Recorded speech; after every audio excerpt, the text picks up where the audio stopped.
Glória a Deus. A paz do Senhor, meninas. Que delícia esse tempo juntas aqui, não é? Que delícia. Que privilégio nós temos.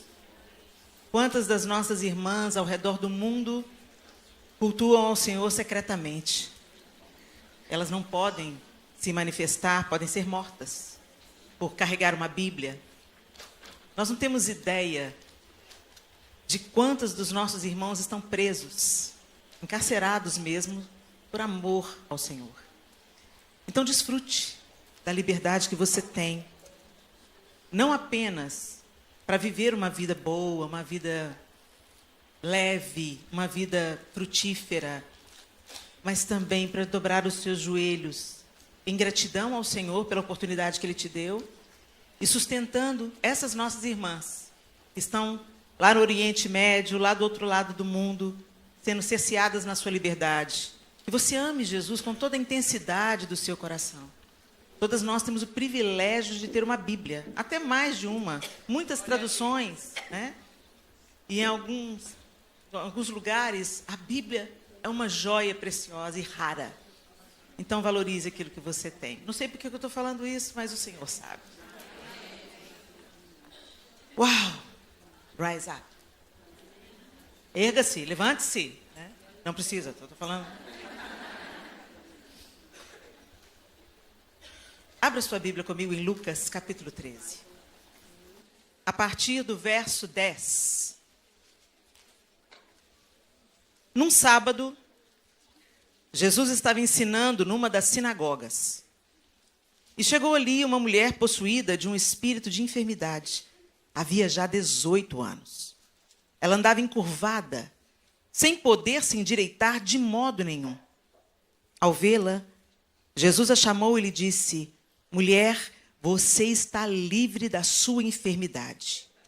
E impondo-lhe as mãos, ela imediatamente se endireitou e dava glória a Deus. O chefe da sinagoga, indignado por ver que Jesus curava no sábado, disse à multidão: há 6 dias em que se deve trabalhar, venham nesses dias para serem curados, mas não no sábado. Porém o Senhor lhe respondeu: hipócritas, cada um de vocês não desprende da manjedoura no sábado o seu boi ou o seu jumento para levá-lo a beber? Por que motivo não se devia livrar desse cativeiro em dia de sábado esta filha de Abraão, a quem Satanás trazia presa há 18 anos? Tendo dito essas palavras, todos os seus adversários ficaram envergonhados.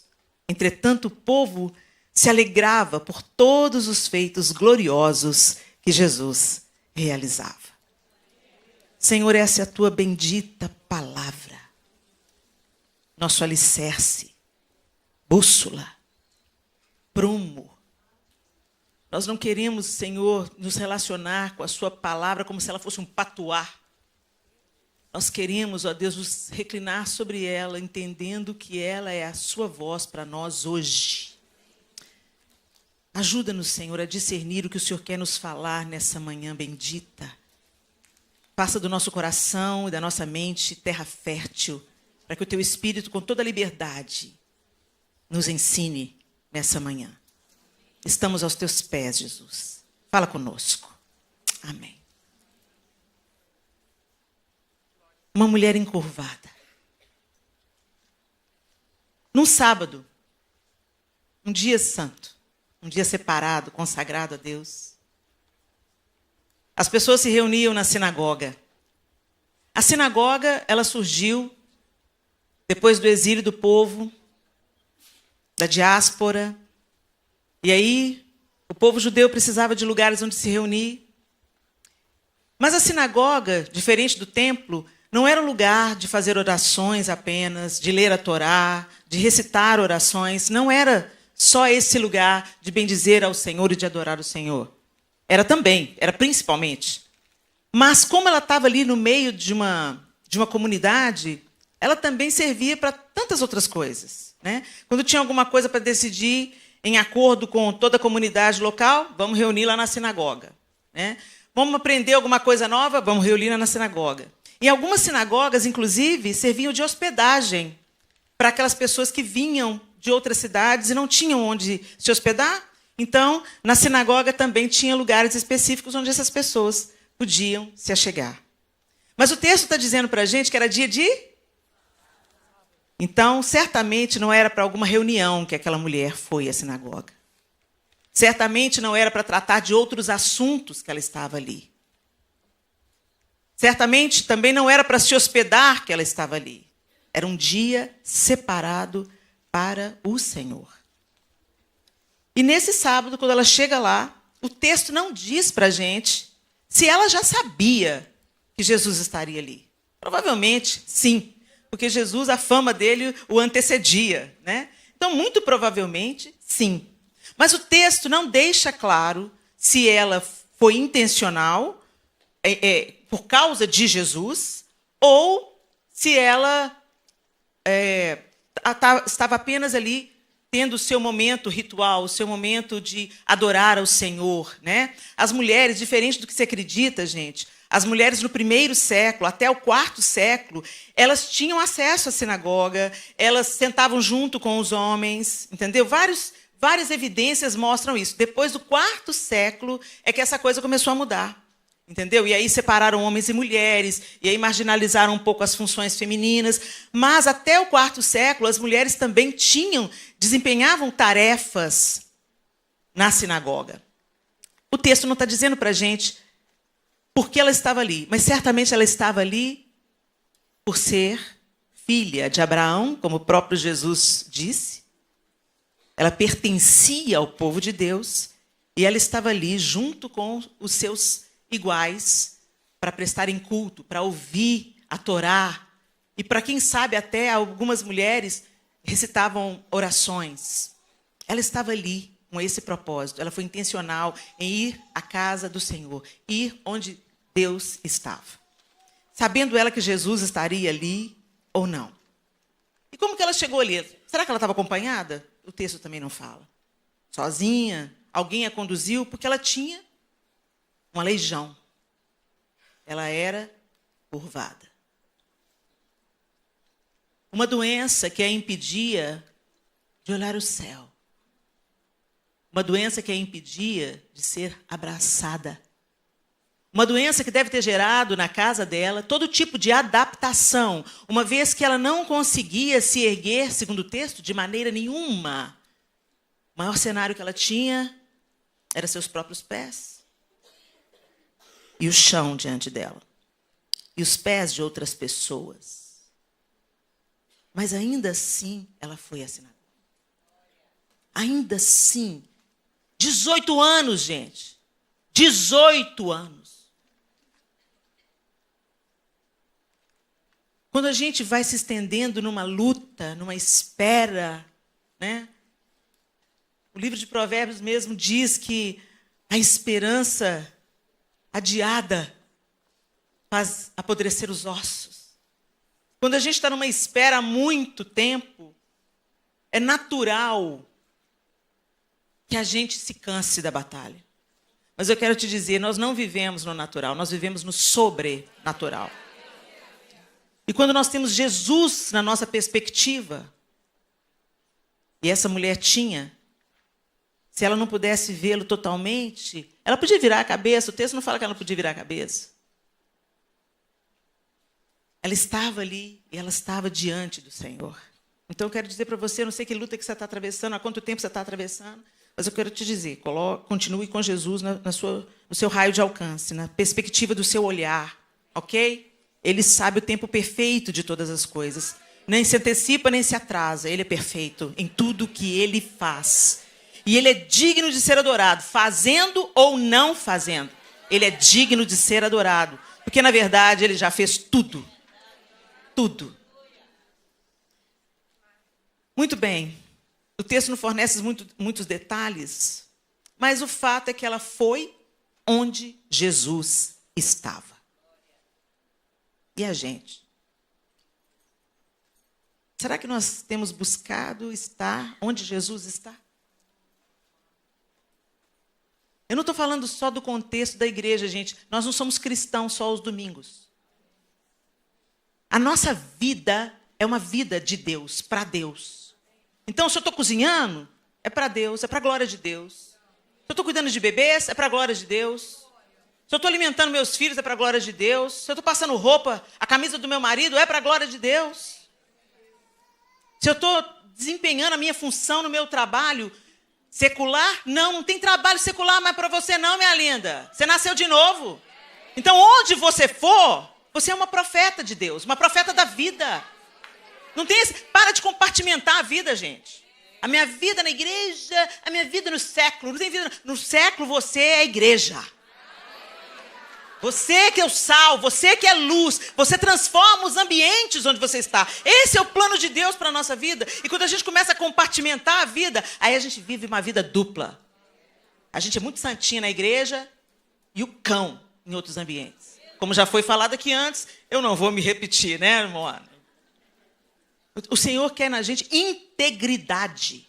Que a gente seja a mesma mulher, estando no púlpito, estando na cozinha, varrendo um chão, trocando uma fralda, cuidando do filho, do neto, do marido, desempenhando a nossa função. Se a gente é uma grande mulher poderosa, tem muitos funcionários, ainda assim você é cheia de Deus, cheia de humildade, cheia de favor, cheia de graciosidade. Então não é o ambiente que nos define, nós mudamos o ambiente. Esse é o propósito de Deus para nós. Por isso que ele fala, vocês são sal da terra, vocês são luz no mundo.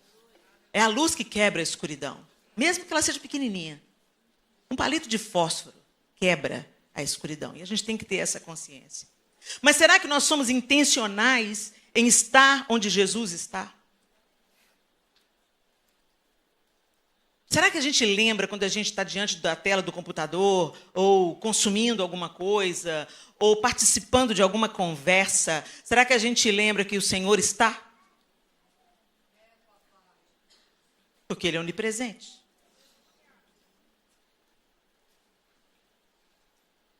Essa mulher, ela foi intencional.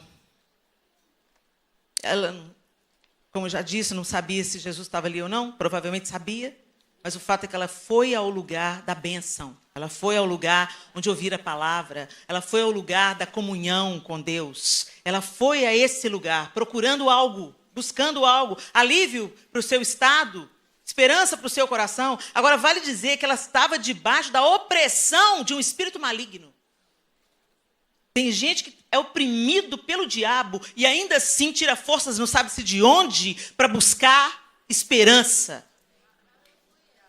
E nós somos governadas pelo Espírito e às vezes ficamos tão tímidas, tão cautelosas, tão temendo pela nossa reputação. O que é que vão pensar? Deselegante.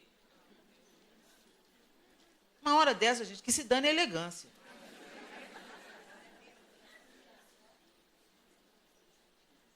Muito bem. Esse estado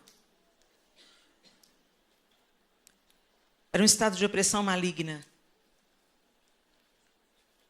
Não era uma enfermidade comum.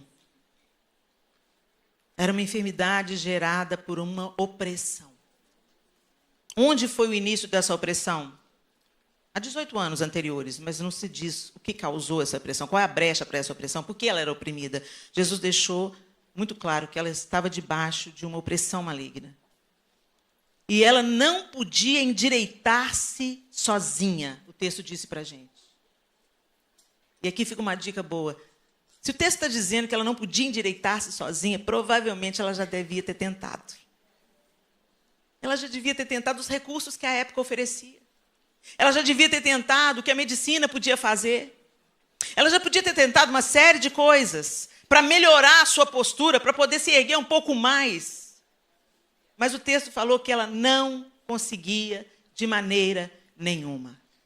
Da mesma forma, nós abraçamos os preceitos morais como se nós pudéssemos transformar a nós mesmas.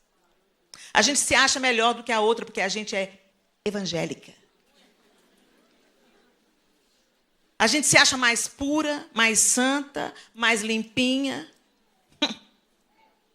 Jesus chamou isso de sepulcro caiado. Bonitinho por fora, branquinho, limpinho, mas por dentro um corpo em decomposição. É sério isso, gente, porque o farisaísmo está em voga. A religiosidade Eu acho uma graça, porque quando se fala de santificação, de se separar das coisas consagradas a ídolos, de não entrar no circuito de Satanás, de nos transformarmos em consumidoras, em adoradoras de mamon. Quando você vai se falar sobre santidade, sobre a roupa que você usa, sobre a maneira que... Aí o pessoal fala, nossa, que religiosidade. Isso não é religiosidade, não. Isso é santificação. Religiosidade é justamente você se sentir melhor do que os outros por causa do processo de santificação. Você se sente superior porque a sua saia está no lugar certo, seu sovaco está cabeludo, seu cabelo está aqui. Então você olha para as outras que têm o sovaco depilado e fala, sangue de Jesus tem poder. Nossa, que brinco é esse? Jezabel, um brinco me torna Jezabel? Isso é religiosidade. Quando você olha e vê os pecados da outra, mas não vê o seu próprio estado de dependência absoluta de Jesus, porque você não pode endireitar-se. Eu não posso me endireitar. Eu nunca pude me endireitar sozinha. Por muitos anos espiritualmente eu também andei encurvada como essa mulher. Olhando para o chão, olhando para as minhas dores, olhando para o abuso da infância, olhando para a minha condição. Até o dia que aconteceu um rise up na minha vida. Mas muitas vezes, gente, a gente passou por isso. Você lembra daquele dia que o Senhor chegou na sua vida e você estava nesse estado encurvado também? Você lembra? Lembra aí, traz a sua memória. Como é que você estava naquele dia que Jesus te alcançou? Naquele dia que você sentiu convicção dos seus pecados e você sabia que precisava dele e sabia que precisava se render, você estava exausta? Você estava em luto? Ou foi uma coisa meio que por acaso? Ou você estava lendo a Bíblia da família e de repente as letras saltaram, fizeram sentido para você? Cada um aqui tem uma experiência, mas você tem uma memória de onde Jesus entrou? De onde ele te viu? Porque foi isso que aconteceu aqui. Ela estava no lugar certo. Ela não se deixou paralisar pelos 18 anos, pelo seu estado que deveria causar uma dificuldade, né? Essa mulher devia ter muitas dores, porque não é o estado natural a gente andar assim, né? Ela tinha uma doença, mas ela venceu isso tudo e foi para onde Jesus estava. E o texto diz para a gente o quê? Ao vê-la, Jesus te viu. Você pensa que você está aqui por causa do seu intelecto? Você pensa que está aqui porque você entendeu? O Espírito Santo te apresentou Jesus. Ele tirou as escamas dos seus olhos, o entorpecimento da sua mente e apresentou a você Jesus Cristo. Jesus te viu. Você está aqui porque Jesus te viu. E ele a chamou. O texto não fala que ela pediu alguma coisa.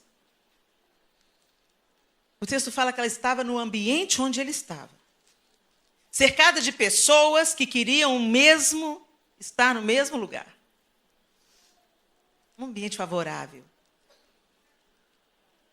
E nesse ambiente ela foi vista pelo Senhor. E quando ela foi vista, ele a chamou. Gente, nós não recebemos salvação para ficar para a gente, não. Nós não recebemos cura, livramento, renovo. Nós não fomos endireitadas pela misericórdia e bondade de Deus para nos ensoberbecermos, para nos embaraçarmos na nossa própria vaidade, no nosso orgulho, para nos sentirmos, como já foi mencionado, melhores ou superiores. Gente, a graça nos nivela. Todo mundo aqui precisa da graça de Deus. Nós não somos nada sem a graça de Deus. Ou seja, ninguém aqui é maior do que ninguém.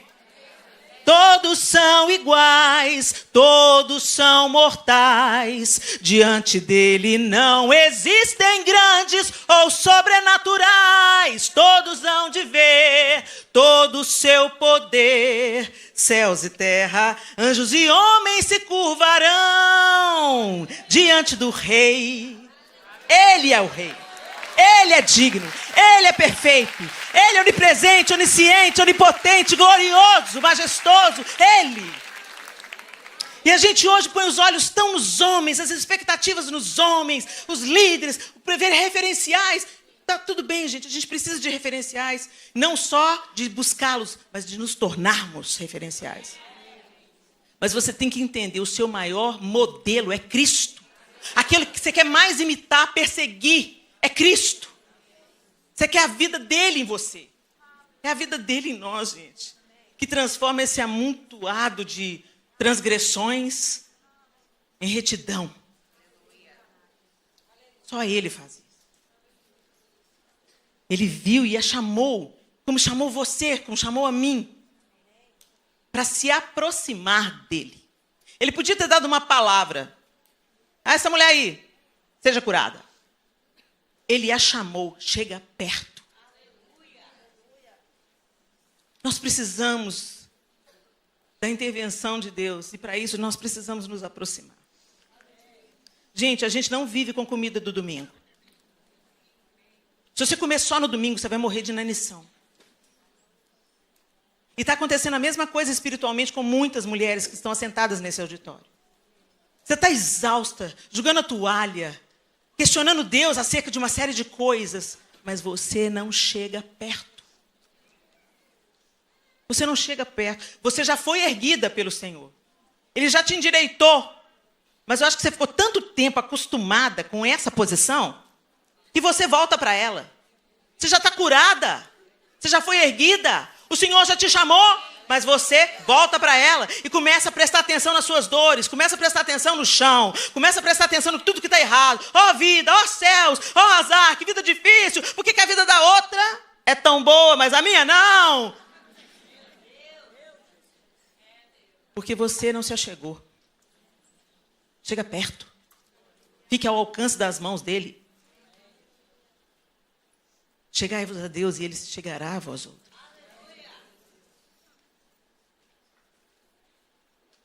Como é que a gente se aproxima de Deus, gente? A gente dá passos em direção a ele. Aquela mulher teve que caminhar. Debilitada, doente, encurvada, até perto dele. Até que ele imponha as mãos sobre ela. E disse, você está livre. Você está curada. E imediatamente, o que ela não conseguiu fazer em 18 anos, ela foi endireitada pelo poder de Deus na vida dela.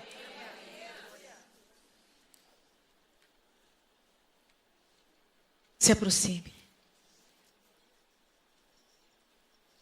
Independente de como você esteja. Ah, Helena, eu não consigo. Você consegue maratonar Netflix? Então, você consegue ler a Bíblia. Você consegue conversar com a sua amiga pelo WhatsApp? Então, você pode orar. Gente, o que é primordial na vida cristã, a gente não faz. Se a gente não come arroz com feijão espiritual, você acha que você vai aguentar feijoada? Se a gente não se nutre do básico, você acha que você vai correr com os cavalos? Vai ser pisada por eles. A mesa já está posta, gente. Tudo que Jesus tinha que fazer, ele fez. Está consumado. Foi o que ele disse. Está consumado. Mas você tem que se chegar à mesa. Se assentar à mesa do banquete. Conhecer o seu pai, conversar com ele, falar com ele. E deixar que essa convivência íntima te transforme à semelhança dele. Nós somos transformados por aquilo que contemplamos. Nós nos tornamos semelhantes àquilo que contemplamos. Por isso que às vezes você está tão angustiado, fica vendo só tragédia. Você vai sendo moldada pelo seu ambiente quando você não tem Deus no foco principal da sua vida. Muito bem. Jesus fala para ela: mulher, você está livre da sua enfermidade. E impondo-lhe as mãos, ela imediatamente se endireitou e dava glória a Deus. Uma vez que essa mulher voltou para o lugar que ela foi criada para ocupar, e isso nós experimentamos na redenção, Nós estávamos distanciados de Deus, mortas nos nossos delitos e pecados, e o sacrifício de Jesus nos ergue, nos aproxima de novo de Deus para nós vivermos com Ele um relacionamento. Um relacionamento de quê? De glorificar a Deus. Porque, gente, à medida que nós glorificamos a Deus, tudo na nossa vida vai para o seu devido lugar.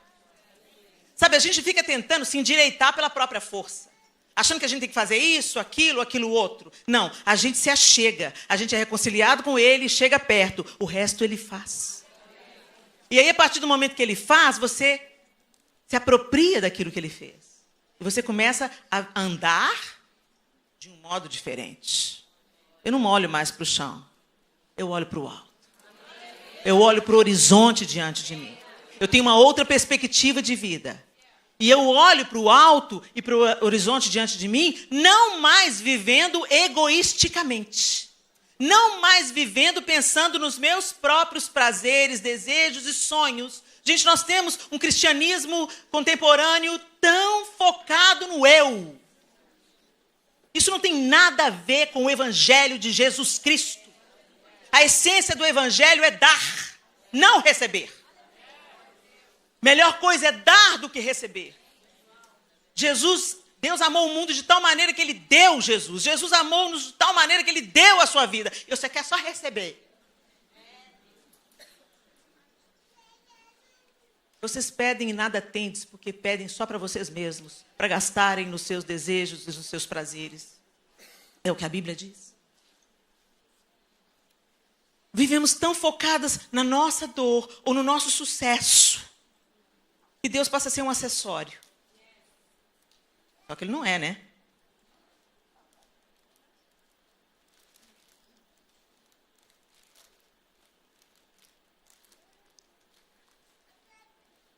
Ela dava glória a Deus.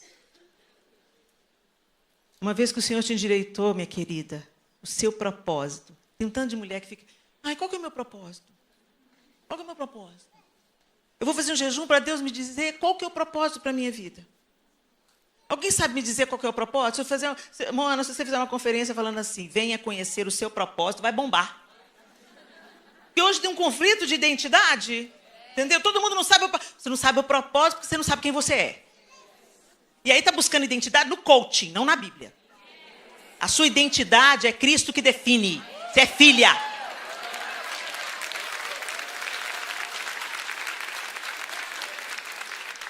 E aí, fica nessa confusão. Tem dia que você tá ótimo, igual com o bonequinho do posto de gasolina, né?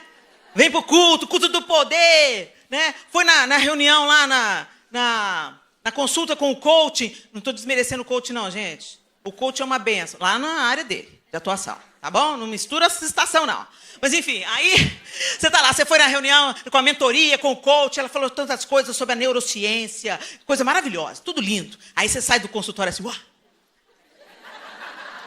Eu sou poderosa! Chega 2 dias depois, o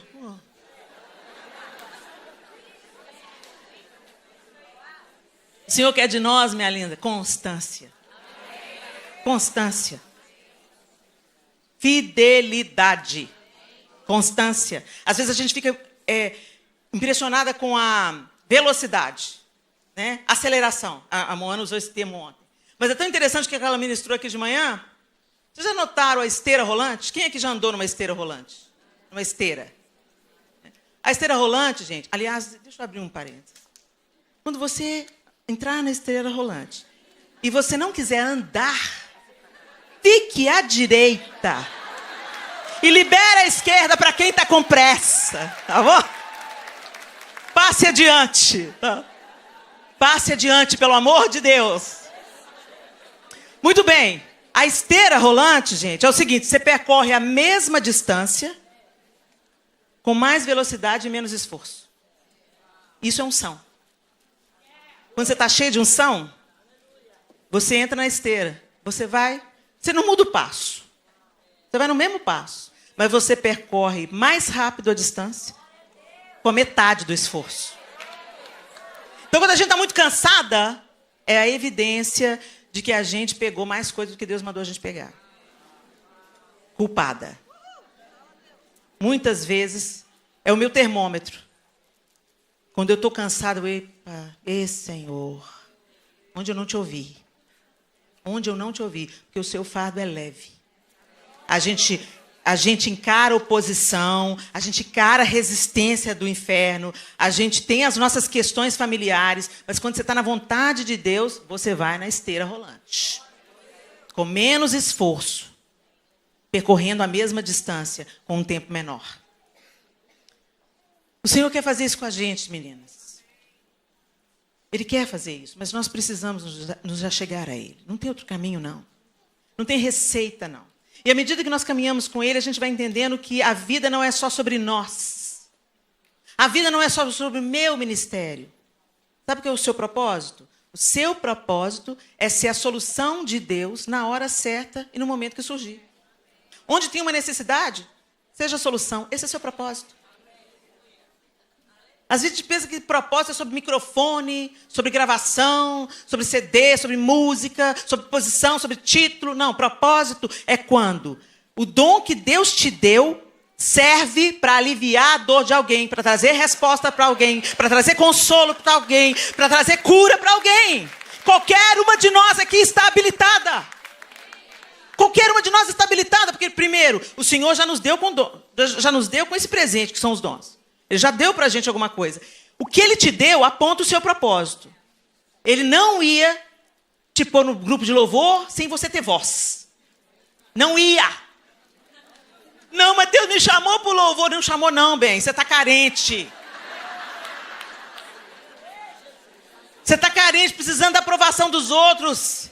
Aí você quer o lugar na igreja que te dá visibilidade, porque o pessoal... Cara do som, abaixa o seu microfone, linda. E está tudo bem, você não é pior do que ninguém por causa disso. Você só não está no seu lugar de atuação. E aí, você é muito frustrada, porque é ruim. Quando você não está encaixando no todo, é muito ruim. O Senhor não faz isso não, gente. O Senhor é um pai amoroso. Se Ele vai te mandar para o Alasca, Ele não vai te mandar de bermuda e chinelo. Ele põe na sua mala o que tem a ver com o seu destino.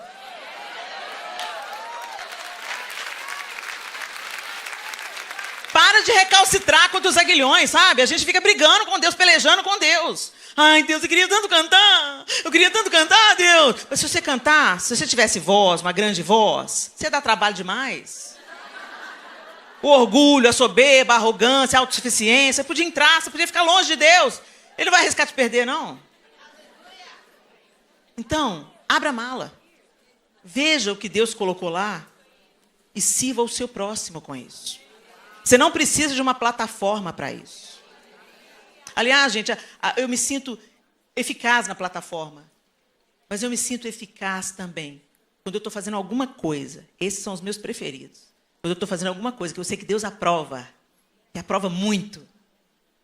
Mas que ninguém está vendo, só Ele. Porque aí a recompensa eu recebo dele. Essa é a minha preferida. E isso muito tem a ver com tete a tete. Tem a ver com uma visita. Tem a ver com um abraço. Tem a ver com ouvidoria. Fala, eu te escuto. Eu não vou te julgar por isso, eu só vou orar com você. Fala com preparar um prato e levar para uma mãe que acabou de parir um menino. Sabe, gente? Tem a ver com simplicidade. Exatamente como o nosso mestre é. Simples. Simples. Jesus é tão simples, o Evangelho é tão simples e tão poderoso nessa simplicidade. Mas a gente pensa que chamado, propósito, tem a ver com sofisticação, com visibilidade, com seguidor no Instagram. Ô, gente, para de contar de seguidor no Instagram. Deixa eu falar com vocês uma coisa. O dia que Davi resolveu contar o exército, Deus pesou a mão.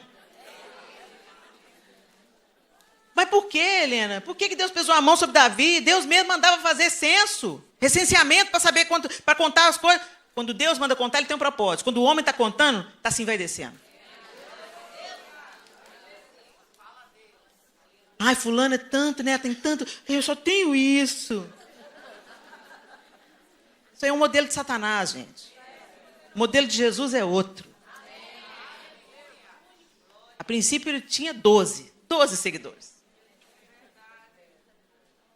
E a gente fica contando vantagem enquanto gradativamente vamos nos distanciando do nosso verdadeiro propósito, que é ser útil na vida das pessoas que estão ao nosso redor.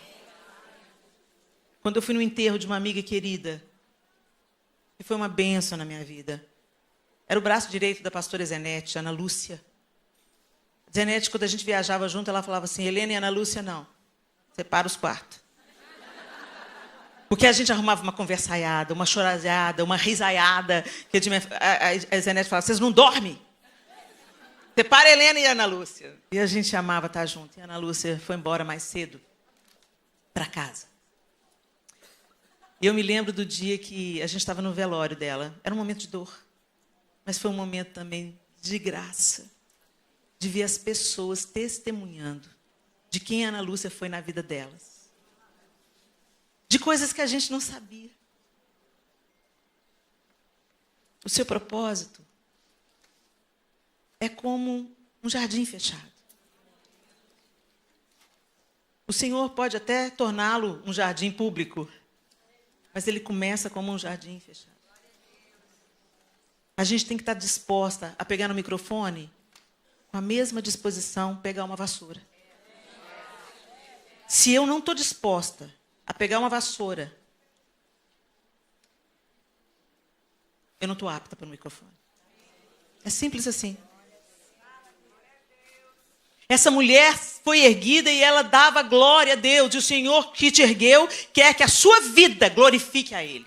Que tudo que você faz, por onde você passar, o nome dEle seja glorificado. Então eu quero te dizer, minha linda, quando você vive uma vida meia boca, quando você é uma pessoa na igreja e outra pessoa no trabalho, quando você só nega o seu patrão, quando você não faz o serviço que você combinou, quando você engana aquele que te empregou, quando você amaldiçoa aquele que te empregou, eu quero te dizer uma coisa: o nome de Deus está sendo difamado por sua causa, porque você carrega o nome dele. O nome de Deus está sendo difamado por sua causa. E nós oramos: Pai nosso que estás no céu, santificado seja o teu nome. O nome de Deus é santificado pelo nosso testemunho. Como disse Jesus, para que os homens olhem para vocês e vejam as obras que o seu Pai Celeste está fazendo. Nós não somos salvas pelas obras, mas somos salvas para a prática das boas obras. E boas obras, gente, não é só caridade, cesta básica. Boas obras é toda a sua maneira de viver. A maneira que você trata as pessoas, a maneira que você trata o seu funcionário. Eu fui fazer uma cirurgia esse ano, a médica falou comigo assim: Helena, todo mundo no bloco cirúrgico te conhece? É mesmo, doutora? Ela é. A maioria lá é evangélica. Sim, o público evangélico me conhece. Ela: pois é. Agora, você podia me explicar uma coisa? Aqui, como é que a pessoa fala tanto de Deus, mas não dá bom dia para o porteiro? O nome de Deus está sendo difamado. Você pensa que é só o adultério, o escândalo? Conheço empresários cristãos que falam: não quero empregar crente de jeito nenhum. Um buffet em Belo Horizonte recusou fazer festa para crente. Gente, festa de ímpio tem bebida, festa de crente não tem. Mas os crentes dão tão mau testemunho com a glutonaria. Perguntou: mas por que não faz festa? Não, crente quebra a gente, come demais. Estão rindo, é? Uhum.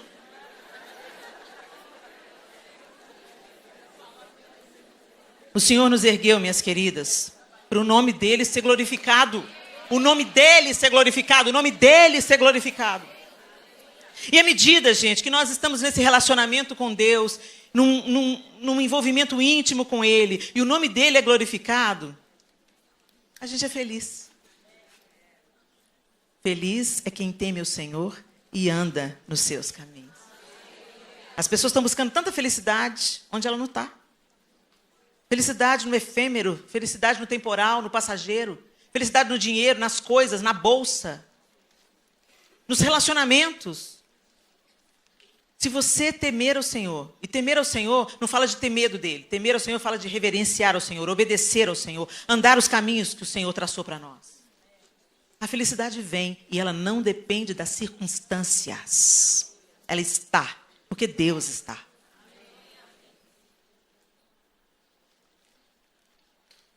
Jesus viu essa mulher, chamou essa mulher, decretou que ela estava livre, a tocou. Imediatamente ela foi curada, se endireitou e passou a glorificar a Deus. Minha querida, minha palavra nessa manhã para você é: você já foi erguida. Quando Jesus entrou na sua vida. Se você está aqui nesse congresso e você ainda não fez a entrega da sua vida a Jesus, eu quero te dizer, você está encurvada, mesmo que você não perceba. Sua perspectiva é a perspectiva do chão, a perspectiva da terra, a perspectiva das coisas da terra. Mas o Senhor quer te endireitar para que você tenha uma outra perspectiva. A perspectiva de um novo horizonte e a perspectiva do alto, de onde vem a nossa salvação. Mas se você já caminha com Jesus, eu quero te dizer, você já foi erguida. Então viva como quem foi erguida, minha linda. Para de se acostumar com os 18 anos e voltar para as coisas da terra. E eu estou falando especialmente para vocês que são imigrantes nessa terra de Mamon. Eu amo os Estados Unidos da América, eu tenho uma dívida com essa nação. Porque o missionário que saiu daqui e plantou a vida no Brasil, literalmente, plantou a vida, ele está enterrado lá, ele e a esposa dele. Oraram pelos meus pais, pela conversão dos meus pais, 18 anos. Coincidência? Acho que não. Orou pelos meus pais 18 anos. E um dia eles foram fazer uma visita. Olha aí as coisas extraordinárias em visitas. Foram fazer uma visita para os meus pais, porque sentiram que tinha alguma coisa errada. E os meus pais estavam planejando se divorciar. A salvação entrou na minha sala naquele dia. Eu tinha 11 anos, eu estava dormindo no sofá e eu acordei com um choro compulsivo da minha mãe, rendendo a vida dela a Jesus. Dali 3 anos eu tive aí começamos a ir para a igreja, a semente começou a ser plantada na minha vida e aos 14 anos eu fiz a minha decisão por Jesus. Mudou tudo, mudou meu destino, mudou tudo, mudou minha vida, me endireitou. Mas houve um período na minha vida que eu tive saudade do chão. As coisas da terra. Eu canto, eu queria tanto cantar para ser famosa. Literalmente, gente. Eu queria ser famosa. Deus tem senso de humor. Ele tem senso de humor. Tudo que eu queria era alguém pedindo para tirar foto comigo. Hoje eu falo, não, faça isso, por favor. Tudo que eu queria é ser o centro das atenções. Tudo que eu queria. Carente.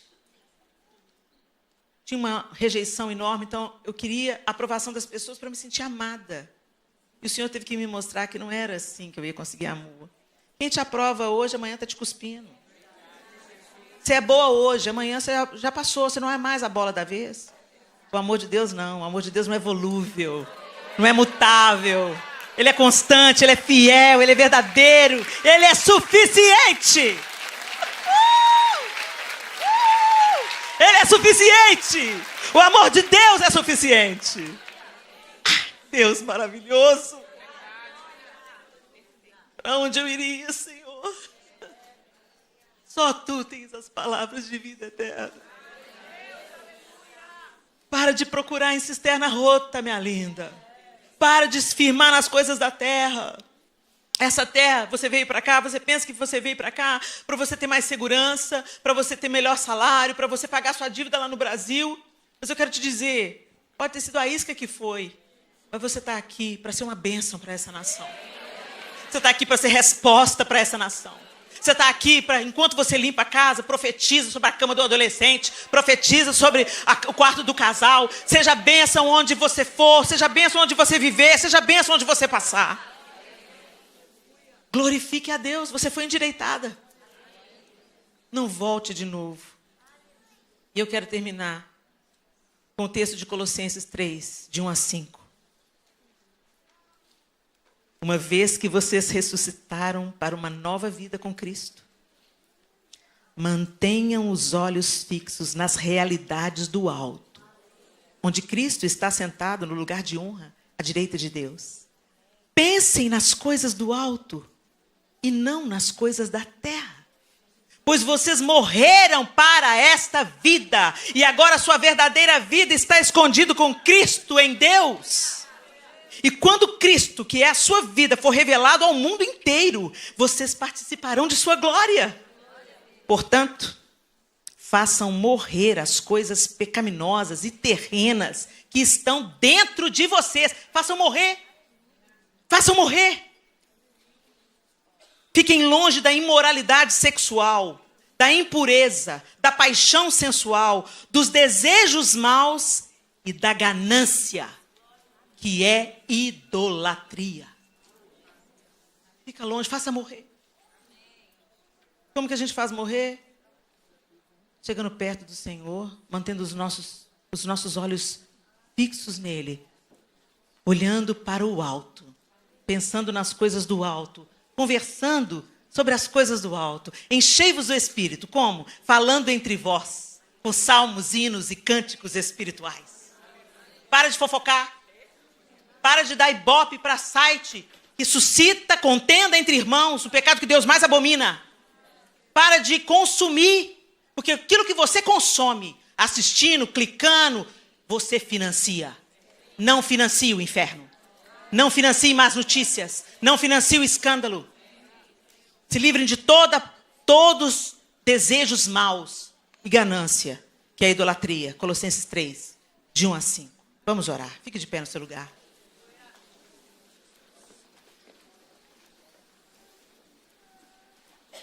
Segura a mão dessa mulher que está do seu lado.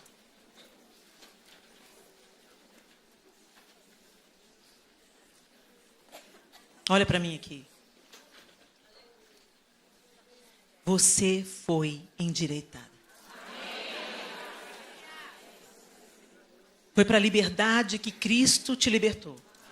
Não se sujeite novamente a julgo de servidão. Que a sua vida, o seu dinheiro, que os seus bens, que a sua casa, que o seu carro, que o seu tempo, que os seus sapatos, suas bolsas, sejam para servir. Sejam para compartilhar. Sejam para abençoar. Seja a resposta. E glorifique ao Senhor, como aquela mulher encurvada foi. Os que estavam ali ao redor não entenderam. Criticaram. Vem outro dia, não no sábado. Vá ao Senhor todos os dias. Vá até Ele todos os dias. Ah, mas você está muito fanática.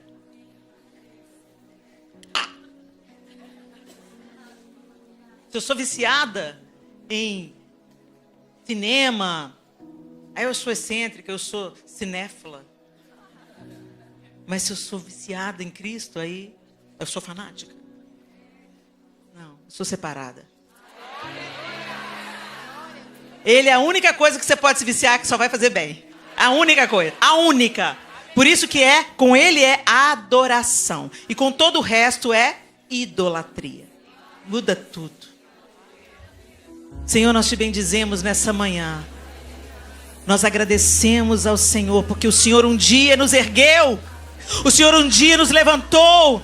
O Senhor um dia fez por nós o que nós não conseguiríamos fazer sozinhas. O Senhor nos salvou, nos resgatou, nos comprou por alto preço.